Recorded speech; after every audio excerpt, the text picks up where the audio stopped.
Italian Wine Podcast. Chin Chin with Italian wine people.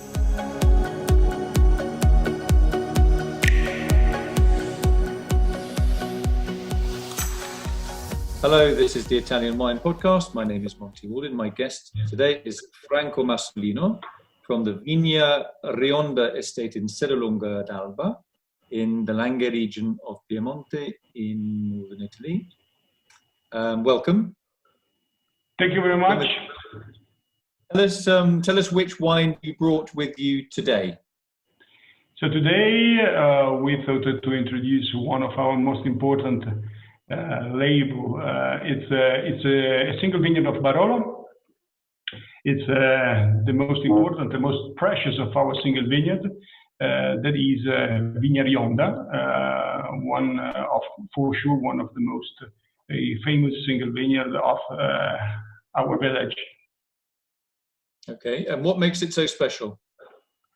The Nebbiolo is a variety always ready to underline every single detail of the terroir, the exposition, the altitude. In the Vigna Rionda, it's a place where there is a mix of micro-elements really unique. That means that is one of our vineyard able to really shows us a unique character. That means to have a wine able to age extremely well, to develop aromas, to develop a kind of tannins really unique, especially during the aging process. Also for this reason, we decided to age this wine longer than usual. So it's a Riserva, so it's a Barolo aged usually 6 years in our cellar before being released, because we think this terroir needs to be aged a little bit longer to arrive to a good balance. Okay, so 6 years is quite a lot of aging. So in terms of food and wine matching, what would you suggest? It's very important to consider the vintage and the number of the years of the bottle, because of course when it's young, this wine could be a little bit more closed, could have tannins a little bit more masculine and aggressive, like a large part of the Barolos, especially from Serralunga d'Alba. Serralunga is a place where there is the oldest type of soil, geologically, is the oldest type of soil of the entire Barolo area.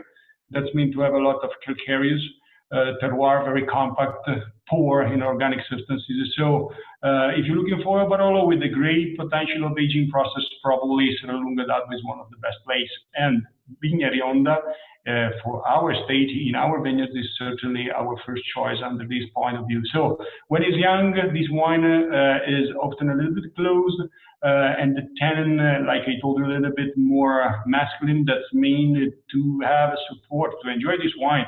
I think it's necessary to have dishes a little bit more fat, a little bit more richer. The fat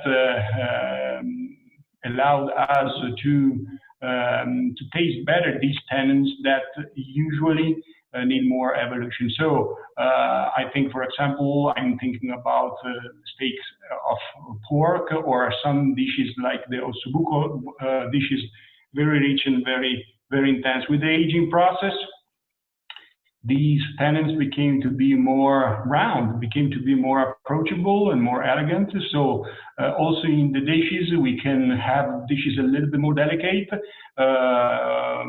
Always, in my opinion, rich dish, but you can have also,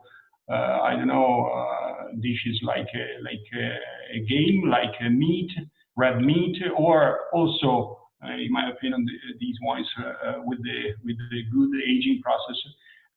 They are very, very good also with the cheese. Do you think it's important to decant a wine like that, no matter what the age? I mean, you said obviously don't approach this wine when it's young, but do you have a set rule at home? Do you always decant your Barolo wines, or do you go on the year, the vintage, etc.?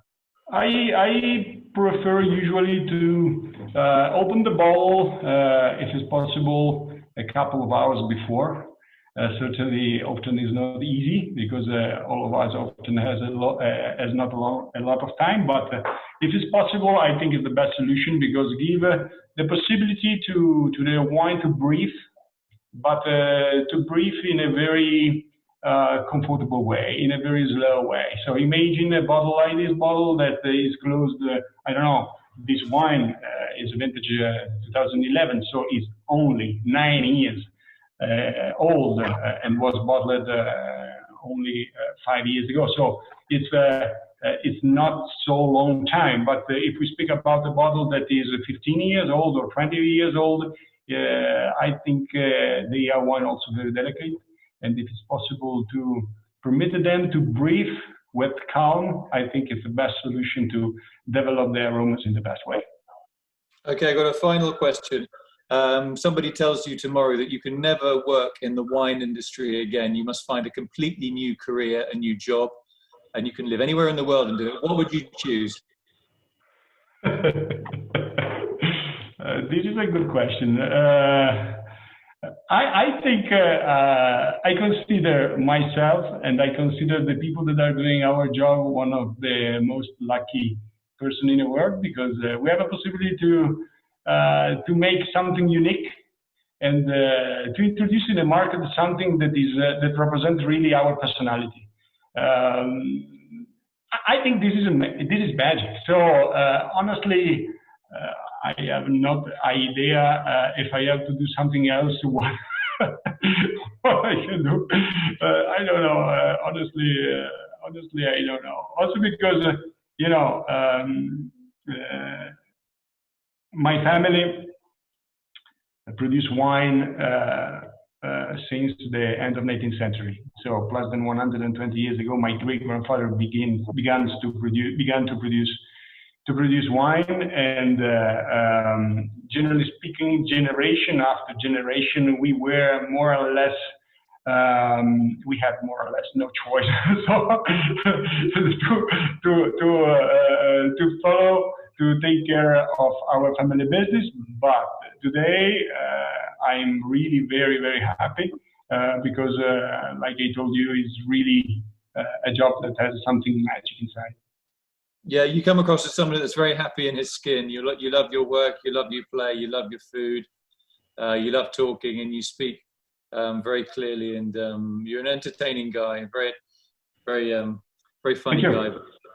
But no, I hope we can meet in future face to face. Just want to say thank you very much for coming in today to explain a little bit about your winery, and hopefully we can have a longer conversation next time. Thank you very much. It was a pleasure to be here, and thank you to call me and to give me this opportunity to introduce one of our wine. Thank you very much to everybody. Franco Massolino, thank you very much. Ciao. Ciao, a presto. Stammi bene, ciao. Continuazione. Buona fortuna. We need it. In this period, we really need it. Thank you very much, and vice versa for everybody of you. Thank you. Ciao, grazie. Molto gentile. Ciao. Listen to the Italian Wine Podcast wherever you get your podcasts. We're on SoundCloud, Apple Podcasts, Himalaya FM, and more. Don't forget to subscribe and rate the show. If you enjoy listening, please consider donating through ItalianWinePodcast.com. Any amount helps cover equipment, production, and publication costs. Until next time, cin cin.